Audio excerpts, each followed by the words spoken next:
running it straight for a very special edition coming to you from Christchurch ahead of the Warriors v the Raiders at Apollo Project Stadium. We've got kickoff in around about 6 hours' time. It's not Anthony Gelling, though. It is Blake Ayshford joining us for running it straight this afternoon. And what a beautiful setting we are at. We're at the Avonhead Tavern. We've got the golf simulators in front of us, the X-Golf. Blake Ayshford's on his 6th shot in the par 4. Going to be taking that very, very shortly. But we're going to have a lot of fun over the next hour or so. We've got a very special guest coming up very shortly as well. Jared Croker, the Raiders legend, over 300 games for the club. He's going to join us to preview tonight's game. And we're also going to hear from Ray Hubbard, involved with New Zealand Rugby League and down here in Canterbury in particular. Aish knows him very well, and just talking about the growth of the game in the region and what it means to have the Warriors in town, the NRL in town. But as always, we welcome your questions on 8833. You can text us any thoughts you've got. We've got a few competitions to run as well. We're live on YouTube. I think we're in Christchurch on our frequencies, also on the SENZ app, so it's great to have you listening wherever you are. Aish, welcome in, mate. First and foremost, we're here in Christchurch. The excitement levels for you, mate, to be down here for a Warriors home game in the Garden City. Mate, I love it. Every time I've played down here, it's been a packed house, and I know tonight is going to be no different. It's going to be a sellout. It's what I expected. The weather, it is a bit chilly. Starting to get a bit overcast, as we can see. But look, mate, I wish I can be Anthony Gelling just for today. The looks, the body, the humour, I'll take it all. So if you want me to be Anthony, I'll be anything you want me to be. Calls himself today. Rafiki as well. I don't know where that comes from, but I don't know if you want to come up with some sort of nickname for yourself. Aish, we're also here in front of the golf simulators. Now, we're going to run a little bit of a competition today. I've seen Aish swinging the clubs. What do you play off? What's your handicap at the moment? Anything awful. So I'm about at 25. 25. Yeah, three games back from shoulder surgery. Just that's no excuses. That's the caveat. That's the little asterisk next to the 25. So let's go 25. So if you're listening, watching on YouTube, and if you're listening via the app or on air, you can text on 8833. Leave a comment on the YouTube. We're going to run a competition. Blake Ayshford, when he next steps up to the simulator, how far do you think his next drive's going to go? How far do you think his next drive's going to go? Plays off a 25, and the closest to it is going to win themselves 2 hours at X-Golf here at the Avonhead Tavern.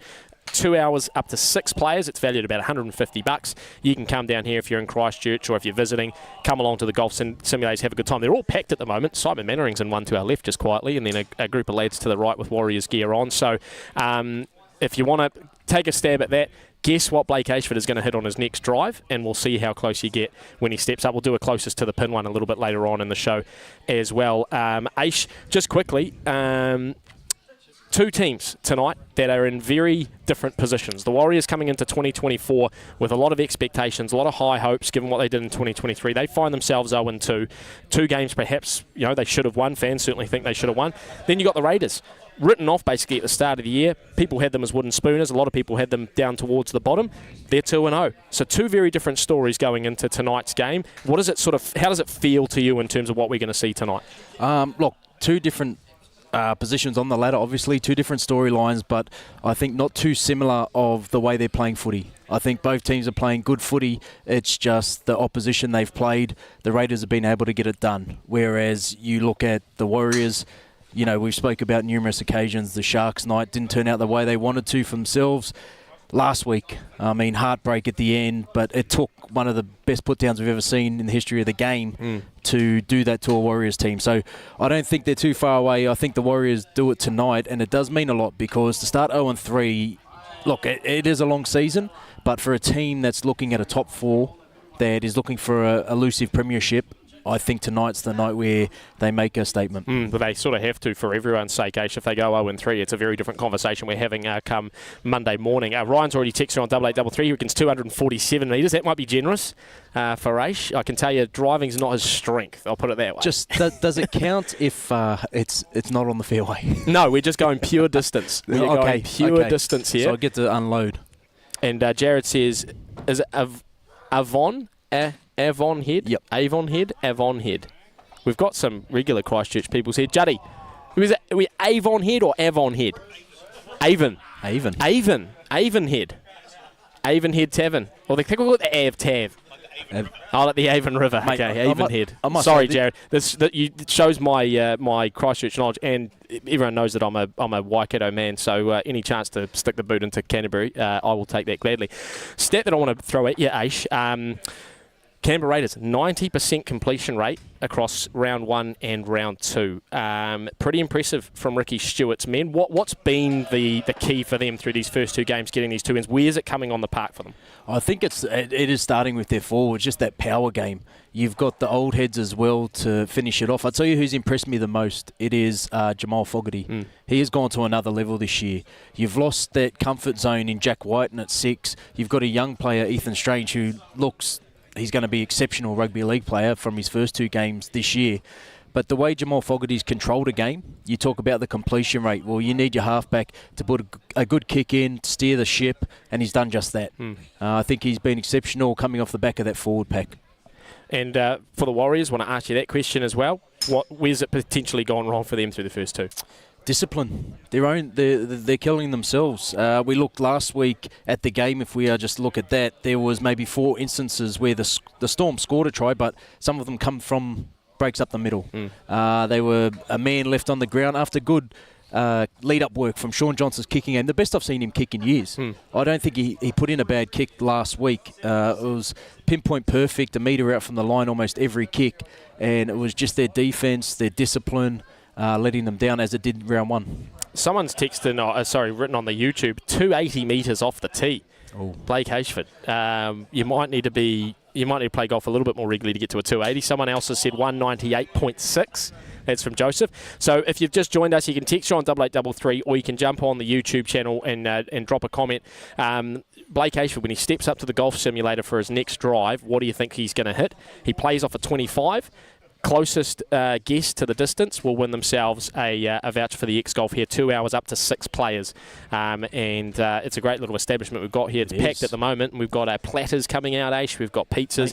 We've got drinks as well. It's fantastic. I've never been to a place like this that has everything. It's got a place for the family outside to have some dinner, some lunch. It's got the X-Golf here. You've got some arcade games over in the corner. Yep. It's got a bit of everything, mate. Pub, with sport and racing and everything on. It's fantastic. Right, we've got to take a break. When we come back, a very special guest joining us on the show. Played over 300 games for the Canberra Raiders. Jared Croker announced his retirement at the end of last season, doing a bit with the club now in the back office, and he is going to join us right after the break here on Running It Straight. Stay with us.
Right, well, the Raiders are in town, of course, and we are live from Christchurch here on Running It Straight. Of course, live commentary coming up as well, 7 p.m. build-up with an 8 p.m. kickoff. And who better to get on the show to talk about Raiders v Warriors than a Raiders legend himself, played over 300 games for the club. It is Jared Croker joining us on the line. Afternoon to you, Jared. How are you, boys? Doing very well, mate. Now, first question right off the bat. Retired from the NRL last year, mate. You've, six months off the tools now. How's it all going? How are you feeling? Is there any part of you that wants to strap the boots on and get back out there?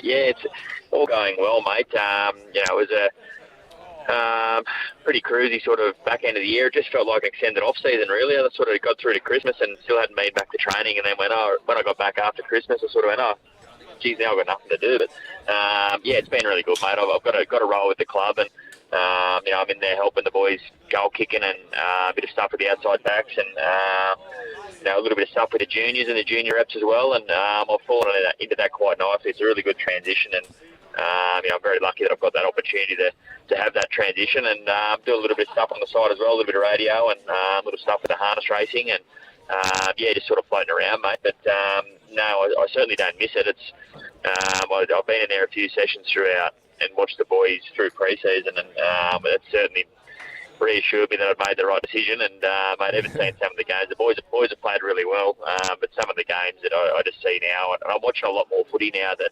I don't play. I never used to like watching it, but I've been watching a lot more footy and just seeing some of these younger, faster blokes. I certainly made the right decision, mate.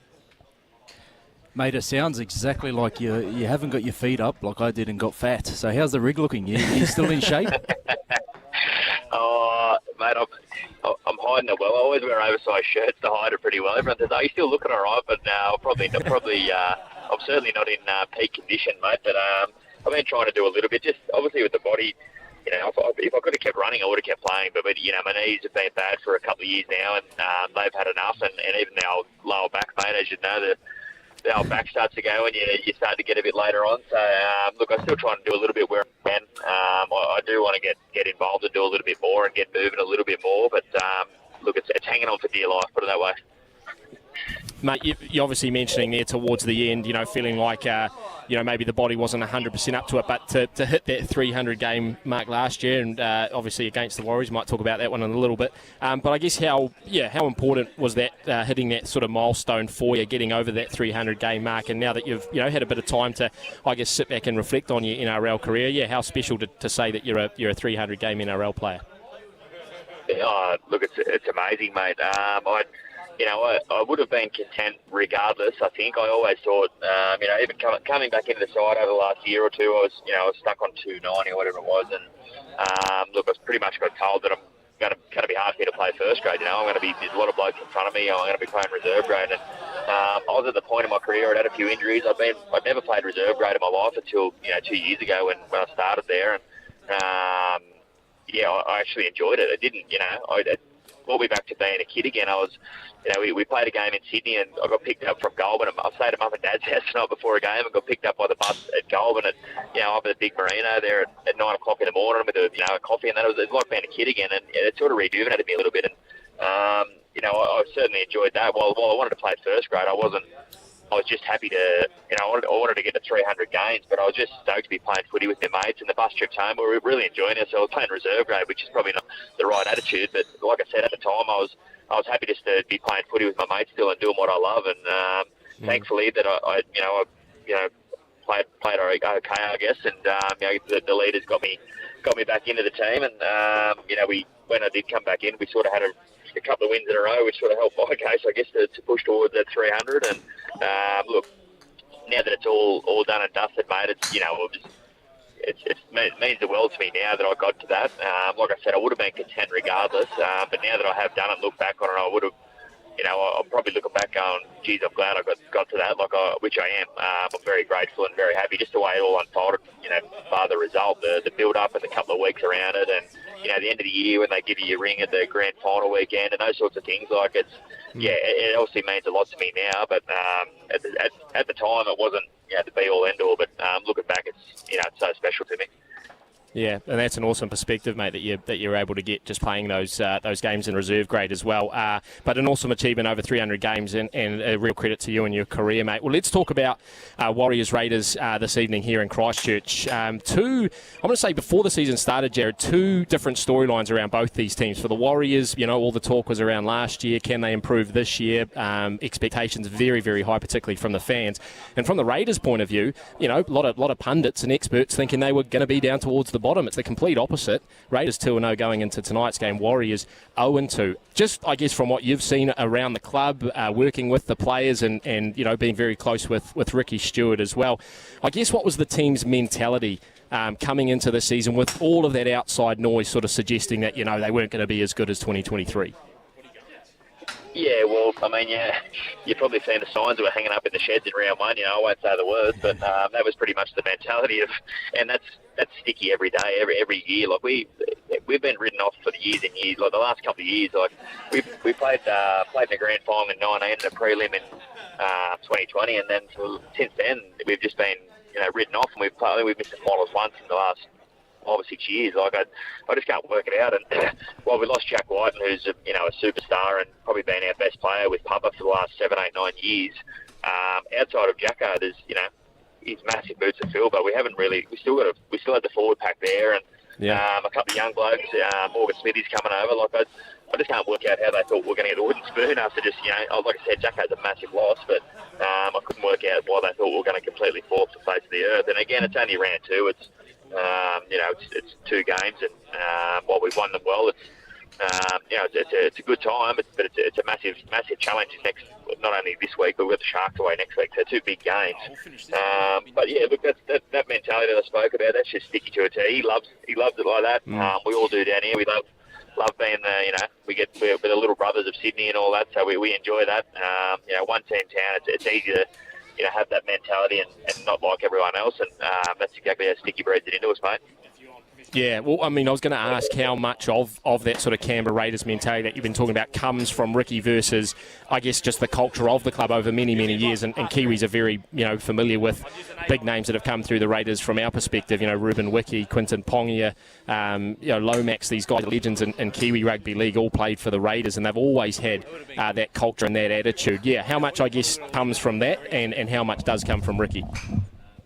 Well, mate, it breeds it together because Ricky played with all those blokes you just mentioned, and they're the first blokes he talks about when he talks about that mentality.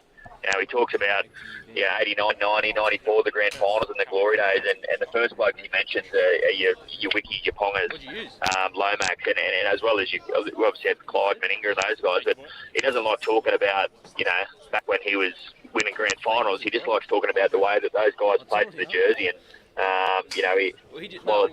it's good to have that massive history, and Stick's a firm believer in the history and in everything. He also wants us to create our own history and the boys to create their own history. And like you said, it stems from guys like Ruben Mickey, Jason Croker back in the day. That they're the blokes that put their bodies on the line. I went through to your Alan Tungs and your Josh Millers and those sorts of blokes, and now it's your Jordan Rapiners and your Elliot Whiteheads and those guys, and Josh Papali. So that's what the club's built around. We've been like that for 30 years, and we've got a lot of those boys. I think, like I said, Stick believes in that system and that mentality, and it's from those days, mate. Croak, sticking with tonight, one of the players that's impressed me in the short time he's been in the game is Matty Timoko. He's going up against Roger Tuivasa-Sheck, who's new to the centres. The reason I ask you this, you played over 300 games in the centres. You know the position well. You know the kid, Matty Timoko. What has impressed you the most of what he's done in such a small amount of time? He's international now. He's a superstar. He's explosive, powerful. I guess what's impressed you, and what does he need to do tonight in the game to get over the top of Roger?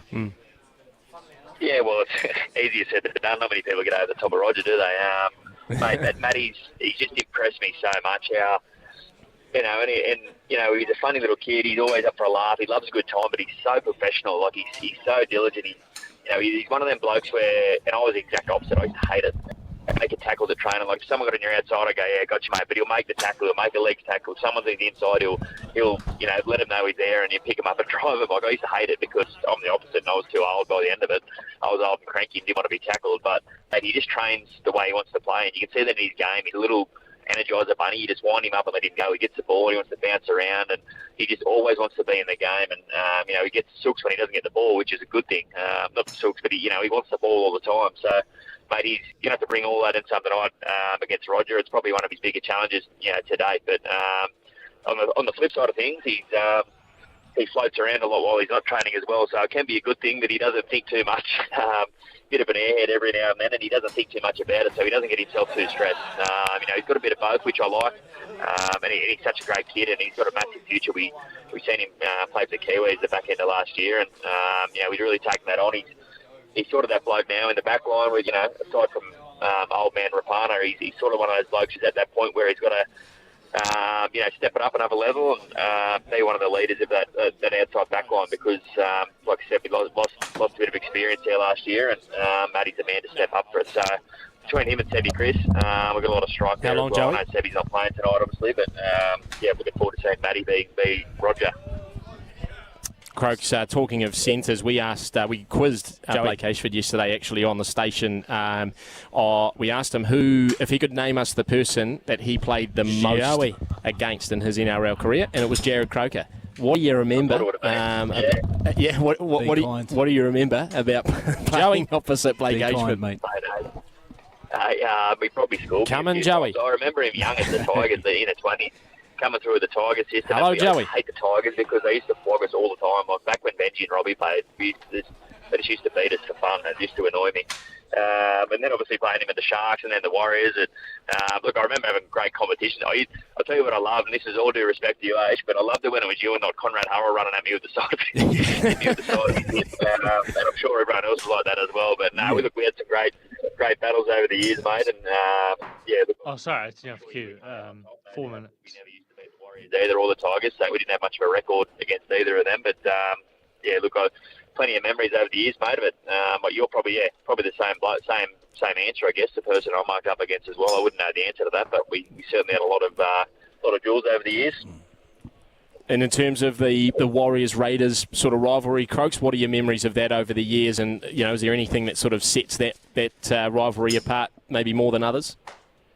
Oh, there is. It's a bit of a weird one. There's a couple of teams where you just think about where they always beat us or they always do this. I've just got nightmares of Sean Johnson kicking friggin' field goals.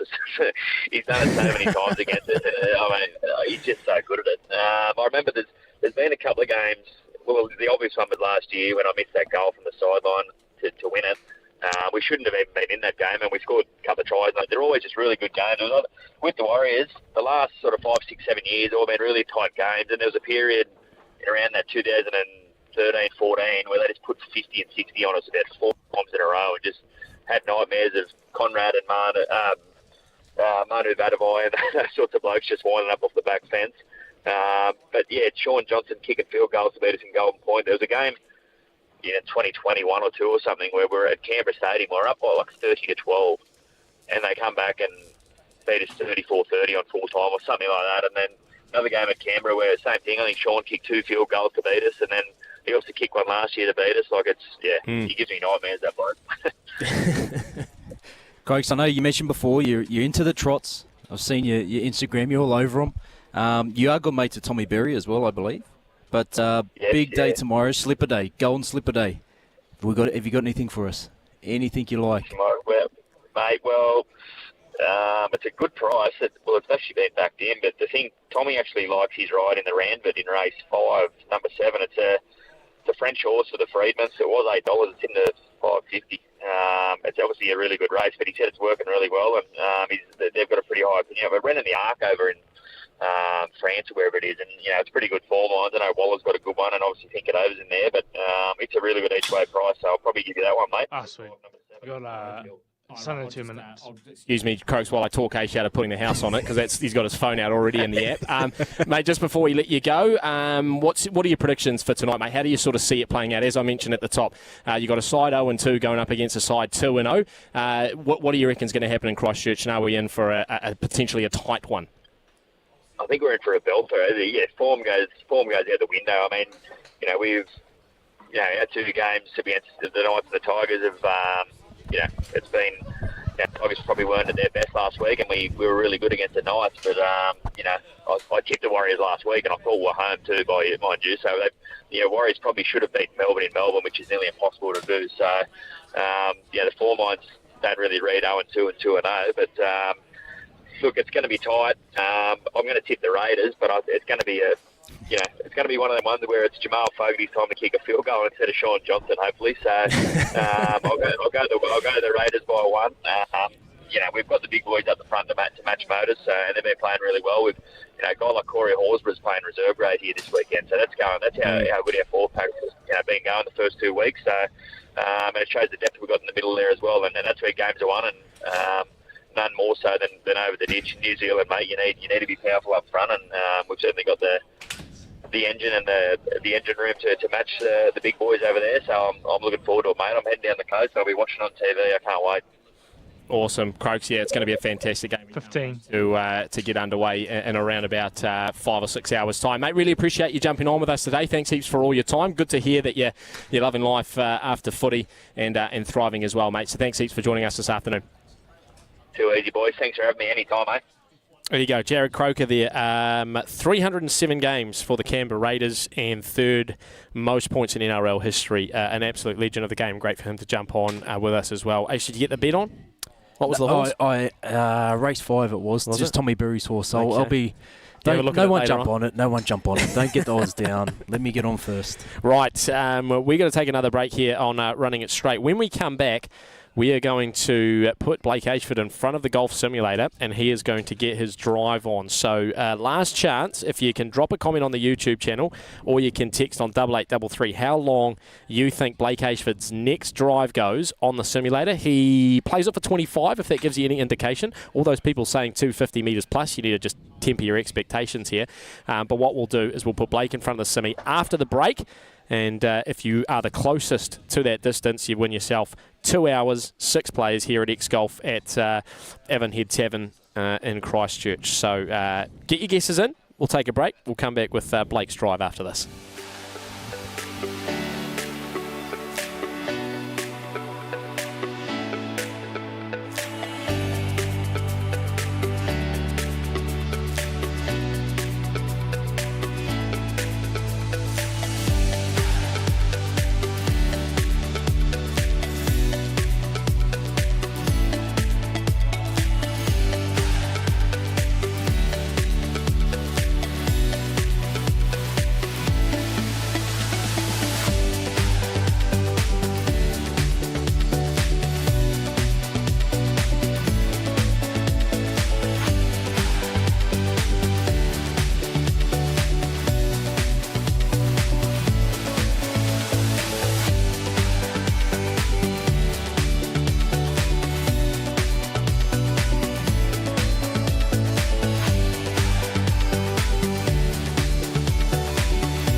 to you live from Christchurch here to the Warriors v the Raiders this evening, and it is Blake Ayshford joining me, Sam Hewat. Now, Aish, you got the driving range in front of you. You've hit quite a few shots today, actually, so you should be warm. And plenty of texts that have come through on 8833 and plenty of votes online as well for what they think you're going to hit off the tee with the driver. Are you ready to go, big fella? I am. What's your own prediction, by the way? My own prediction? Well, look, it's reading it a bit short today. I feel like I'm getting a hold of them and they're not giving me the meters that I deserve. You think the sim's broken? Is that I think it is. Okay. I think it is.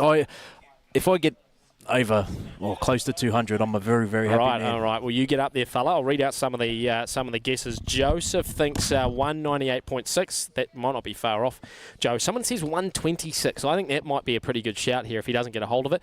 Chris reckons 217. Someone went, I think, 280. Which is absurd, given what I've been observing of Blake Ayshford over the last wee while. So, the big fella, we'll make sure we're all set on our end, Aish. Just give us a second. I want you to feel the pressure. I want you to feel the pressure. All right, let's have a look at the beauty. So we've got him on the tee with just the driving range ahead of him. I'll try and put on my PGA voice as Ayshford. Oh, I tell you what, I wouldn't say you got a hold of it. And it's a slice out to the right. It's a decent bounce. Rolling out. We've got 168. 168. Well, you're going again. Oh, he wants to see how he goes on the second one. Well, I'm keeping 168 in my head. That one he got a hold of a bit better, I think. That might be 200. That might be 200, or maybe it's 168 again. We're sticking with 168, which is the original drive. So, Joseph, you are 30 metres out. The other one here at 126, you're 40. I think everyone else sort of went over 200. So, 168. Joseph, you've won it, my friend. So, what we'll do is we will get, I think, Joey back in the booth to give you a call, get some details. You've won yourself 2 hours, 6 players down here at the Avonhead Tavern. Golf range. You can bring your mates down and enjoy yourself. Aish, what did you think of your hit, mate? It wasn't your best work, but for a 25? Yeah, for a 25, look, I mean, I'm probably parring from there. You're parring, you reckon? Yeah, drive's not my strongest. Right, well, I'll tell you what we'll do. Run another competition because we've got another voucher here as well. 2 hours, 6 players. If you are hanging around the Christchurch region, or maybe you're coming to visit, you want to take your mates out or the family to the Golf here. Simon Mannering's got his kids here just to the left of us, having a wee game. What we're going to do is we're going to set up a par 3, and myself and Aish, we're going to do a closest to the pin challenge. So who do you think's going to get closest to the pin, myself or Aish? Are you going to say what you're off, handicap? Or? I'm off a 19. So closest to the pin, myself and Aish. If you want to text on 8833, or you can jump on the YouTube and just drop a comment, myself or Aish. If you win that, you're going to win yourself another voucher. While we're getting that set up and getting that ready, we're going to hear from Ray Hubbard. Now, tell us a little bit about Ray Hubbard, Aish, and the role that he's got down here in Canterbury. Yeah, so ex-rugby league player, obviously came through the junior rep system down here in Christchurch, played for the junior Kiwis, but now he's part of New Zealand Rugby League and growing the game down here in Christchurch. So he does coach a Prem's team in Hallswell Hornets, I believe is the name. Sorry if I got that wrong. But he does also have a lot to do with the youth down here and the Warriors system, and got his fingers all over everything down here. So he talks to us a bit about how the game's tracking down here and how he feels it's going to be. Right, so we caught up with Ray Hubbard this morning, and the first question that Blake Ayshford put to him is, I guess, just how massive is it having the Warriors in town for the growth of rugby league in the region?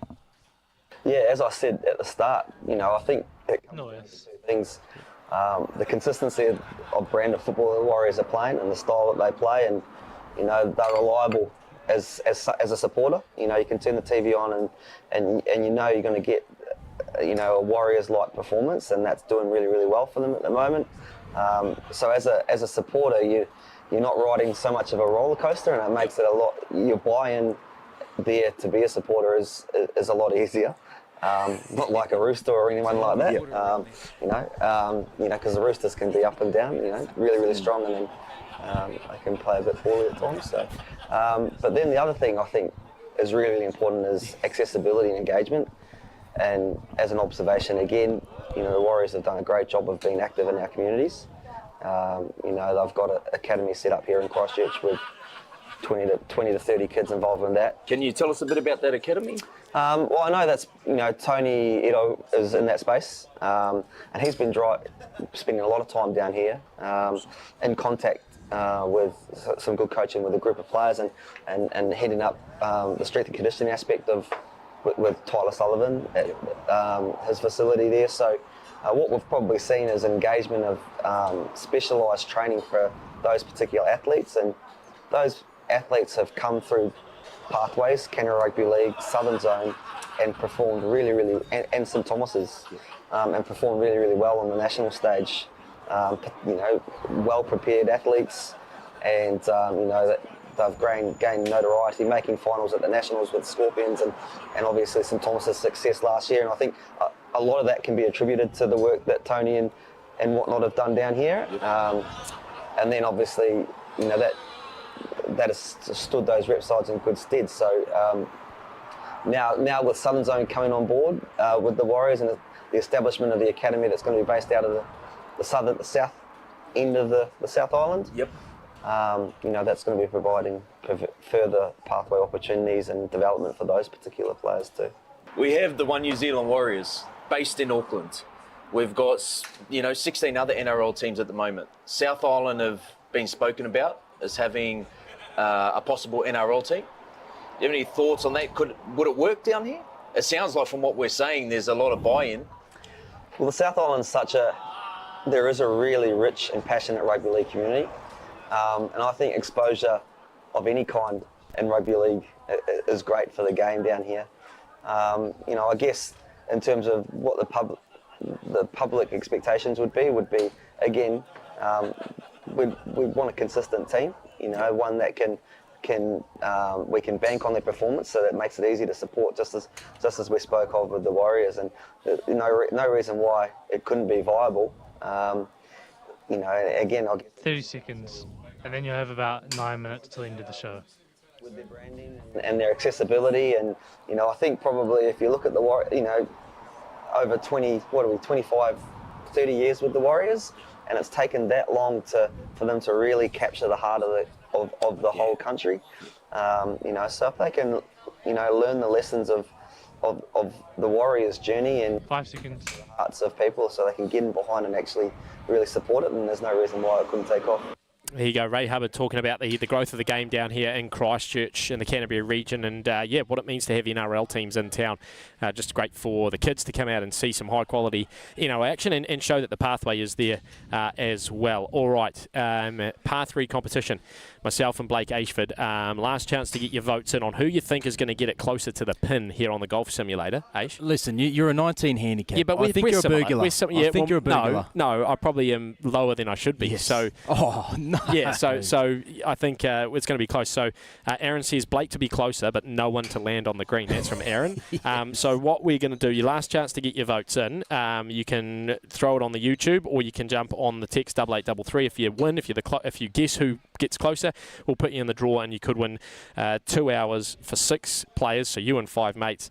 Come down to the X-Golf here at Avonhead Tavern in Christchurch. You can get yourself a bay, grab some beers, grab some food. It's a great location, great spot.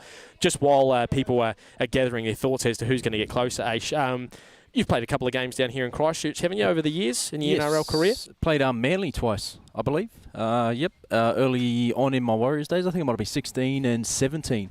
Played down here. Wins, losses? Well, I didn't win much. As we just heard, Ray Hubbard, it's taken a long time for the Warriors to capture. They definitely didn't do that while I was playing. Yeah, they don't have a great record outside of Auckland in terms of playing in New Zealand. 11 games, 1 of 37. But it is awesome to have a game down here in Christchurch. And look, we drove past the stadium being built as well. I mean, how massive that's going to be when that's finished as well. That would be huge, and I think we'll see more games come over here. From all codes. Definitely rugby league will be a couple of times down here a year, I believe, with a stadium like that. Rightio, H. I think you should go first. I'll commentate you, or do you want me to go first? No. You go first. I'll commentate you, and then you come back and you commentate me. So are we using the same club, or are we... No, you use whatever club you need. Okay. H, you pull out the driver if you want. We're 95.9 metres at... we're actually at Pebble Beach We're doing the par 3 on hole 7 at Pebble Beach. So Blake Ayshford will step up first. We'll see how close he gets. Aaron, I don't like that you've gone against me, but you might be right. Well, given how I've been playing on the simulator today, it's a little bit off, I'd say, the simulator on the distance particularly, robbing me of a couple of extra metres. Right, so Blake Ayshford, what club are you using, Aish? You can tell me what you're using. He's going to use an 8, just because he thinks that the simi's running a little bit short on distance. 95.9 metres, the par 7 at Pebble Beach, a par 3 for Blake Ayshford. Let's see how he goes. A lot of pressure. Oh, he's hit it okay, actually. He might be in the front side bunker. Oh, Blake Ayshford. Right on the green. He is 7 metres from the pin. I don't think I'm doing much better than that. Damn. I don't think I'm doing better than that. All right, you have to commentate now. No worries, mate, because, look, I think it was a bit unfair knowing what club I've used. Now you're going to go and use probably an 8. Let's see what club you're using. What have you picked up there, Sammy? The 8, yeah. See, I reckon you would have got a 9 if I didn't use the 8. Anyway, nonetheless, oh, he's going to use the 9. I'm very powerful. Didn't you see my drive before? Well, Sammy stepped up to the plate. He's got to land it on the green first. That's the tough ask. He stepped up. He's shimming a bit like Rafael Nadal when he went up for a drive. Head down, focused. Pulled it very slow back. Oh, he's gone to the right. He needs some wind. He needs some assistance.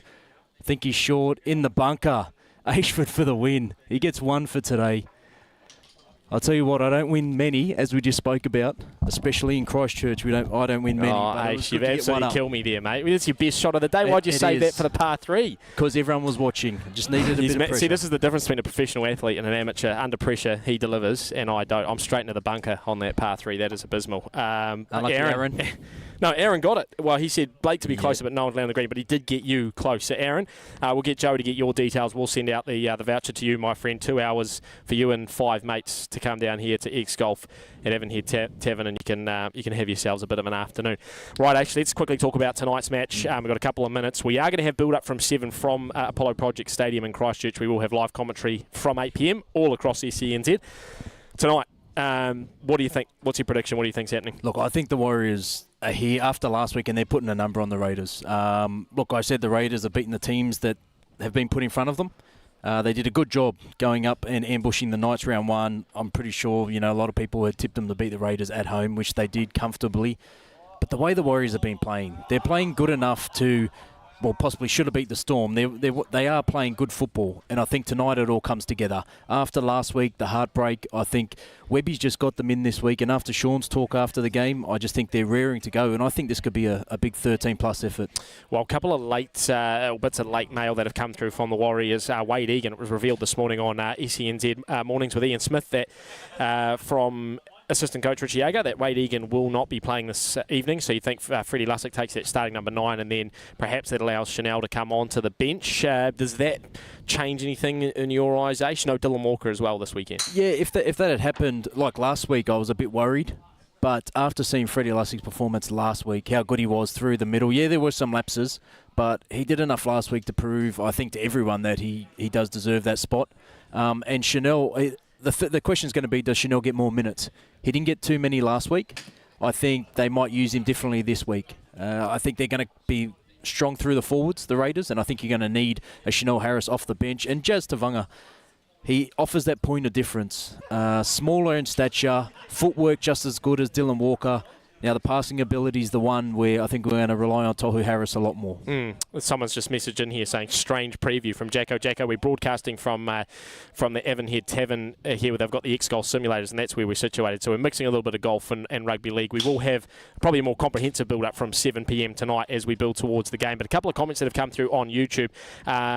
Jacko does say, I know we can put a big score on the Raiders, but at 8 are given. And I think that's probably something to bear in mind, Ash, is that a lot of Warriors fans going into this game thinking, like, with confidence, thinking, we're playing a team that, maybe should be beatable. But given how dangerous the Raiders have been over the first 2 weeks, given the type of games that we've seen from these two teams, as Jared Croker said, often they've been close. They've come down to field goals, etc. And ain't a given that the Warriors go into this game as favourites and they're going to win. None at all. The Raiders are one of those teams, and there's not many in the competition, that when you go set for set, they are one of those labelled tough teams. They've got the workhorses plus a couple of superstars amongst their team. Jamal Fogarty, I've already mentioned today that he's been outstanding the opening rounds. I think he steers Raiders around the park tonight. But if I'm just picturing this off last week, if Sean can put that kicking game together again, which was perfect in my opinion, if he can do that again and they cut out those lapses, I think they're going to be in very good position to beat the Raiders tonight. One thing that we also talked about earlier this morning was the weather here in Christchurch. Cold, brisk, chilly, but the Raiders will like that. They will. This is very much Canberra-like. The only thing that would help them a bit more would be some snow. It has been getting a bit cold and chilly up in Auckland, so it's not the worst for some of those boys, but for myself and the Bones, it's not the best. The Raiders, this will suit them, and look, they'll be here to play. I'm not. It's just a feeling that I think the Warriors will come out and do a job, but the Raiders didn't come all this way and spend half the week here to not turn up. I agree with you, Ash. Right, just quickly as we round out the show and hand back over to our crew back up in Auckland. And like I said, we will have live build-up from 7 p.m. with kickoff at 8 p.m. I just want to have a look at some of the other games that are going on this weekend as well. Roosters Rabbitohs tonight at 10 p.m. That's a cracking game to follow the Warriors game. If you're in the Christchurch, you want to jump in your car and boost home so you can watch the Roosters Rabbitohs. What do you reckon goes on that one? Look, big game for both teams. It is, and no matter wherever these two are always on the ladder, like one team's always doing good, one team bad. It doesn't matter where they are, should I say. This is going to be a blockbuster. There's going to be fireworks because the coaches know what it means to them, and it builds up throughout the week. They get a couple of old heads in, a couple of old boys, and they talk to the teams, and they really get that fire going. That's why you see so much explosiveness out of both these teams. So it'll be a cracker. I think Roosters 1-12. Well, we're running out of time here. I was going to go through all the other games. No, that's probably my fault, Ash. I didn't keep an eye on the clock. Right, well, there you go. That is running a straight, very special edition from Christchurch. If you missed the Jared Croker interview, go check that out on the podcast as well. Live build-up from 7, kick-off at 8 tonight on SENZ. It's the Warriors and Raiders here in Christchurch.